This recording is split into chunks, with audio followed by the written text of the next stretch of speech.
জীবনে অনেক ধরনের আচার খেয়েছেন, আমলকির আচারও অবশ্যই খেয়েছেন কেউ না কেউ। কমেন্ট করে জানাবেন কিন্তু কেউ খেয়ে থাকলে। আমি কিন্তু এমনি এমনি আমলকি খেতে পারি না, তাই আচার টাইপের কিছু একটা বানিয়ে নিলাম। তো চলে যায় মূল রেসিপিতে। প্রথমে আমি একটি পাত্রে আমলকিগুলো ঢেলে নিলাম, তারপর আমলকিগুলো খুব সুন্দর করে পরিষ্কার করে নেব। বাজারে কিন্তু দুই টাইপের আমলকি পাওয়া যায়, একটা হচ্ছে বড় জাতের আর একটা হচ্ছে ছোট জাতের। তো আমি ছোট জাতেরটাই কিনে নিয়েছি, কারণ ছোটটা আমার কাছে মনে হয় বেশি ভালো লাগবে খেতে।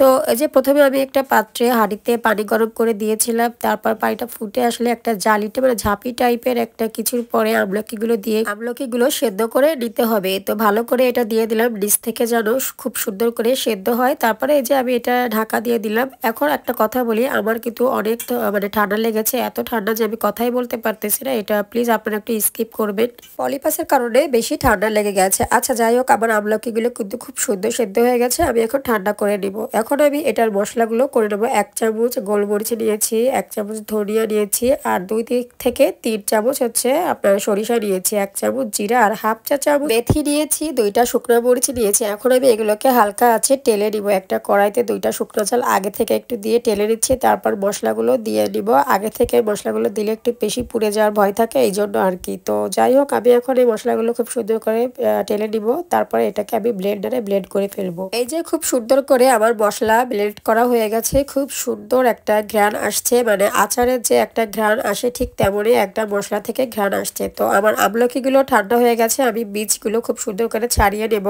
তো দেখেন এই যে কিভাবে বীজগুলো ছাড়াতে হবে, খুব সুন্দর করে এভাবে আর কি আপনার সেদ্ধ করে নিতে হবে। তো অফ ক্যামেরায় আমি বীজগুলো ছাড়িয়ে নিলাম, আরও বেশি লম্বা ভিডিও হয়ে যাবে, যার জন্য আমি এটা অফ ক্যামেরায় করে নিয়েছি। তো আপনারা তো দেখে বুঝতে পারছেন কিভাবে আর কি এটা করতে হবে। তো প্রথমে এবার আমি একটা কড়াইতে একটু হালকা সয়াবিন তেল দিয়ে দিব, তারপরে আমলকিগুলো ছেড়ে দিয়ে একটু নাড়াচাড়া করে নিতে হবে। একটা কথা বলি, আমার ভিডিওটা কিন্তু অনেক লম্বা হয়ে যাচ্ছে, আপনারা প্লিজ স্কিপ না করে এটা দেখে নেবেন, কারণ আমলকির আচারটা আসলে একটা মানে মুখরোচক একটা আচার, যেটা রুচি না থাকলে আমলকি খাওয়া যাবে, বা এরকম আর কি অনেক ঔষধি বা মহা ঔষধি গুণে একটা জিনিস আর কি।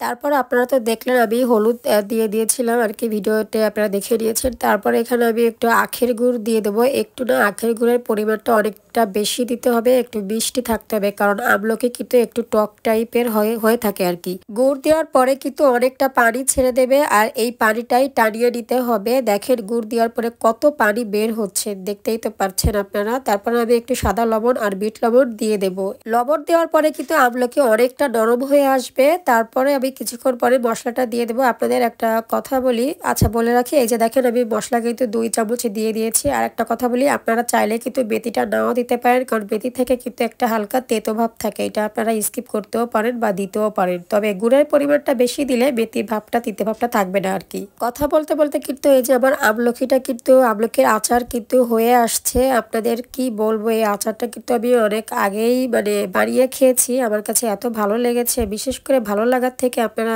মানে বুড়ো বয়সের থেকে বাচ্চা যাদেরই দেন না কেন এই আমলকি, তারাই খেয়ে বলবে যে এত মজার একটা জিনিস। আর বিশেষ করে এটা একটা মহা ঔষধি, মানে কি বলবো, আগেকার দিনে মানুষ কিন্তু এভাবে বানিয়ে খেত, জ্বর সর্দি কাশি বা রুচি না থাকলে কিন্তু আমলকির আচার বানিয়ে খেতে পারে। আমি তো এমনি আমলকি খেতে পারি না, কেমন জানি কষ টাইপের লাগে, আমার কাছে এভাবে ভালো লাগে। তো সবাই ভালো থাকবেন, আজকে এই পর্যন্ত, আল্লাহ হাফেজ।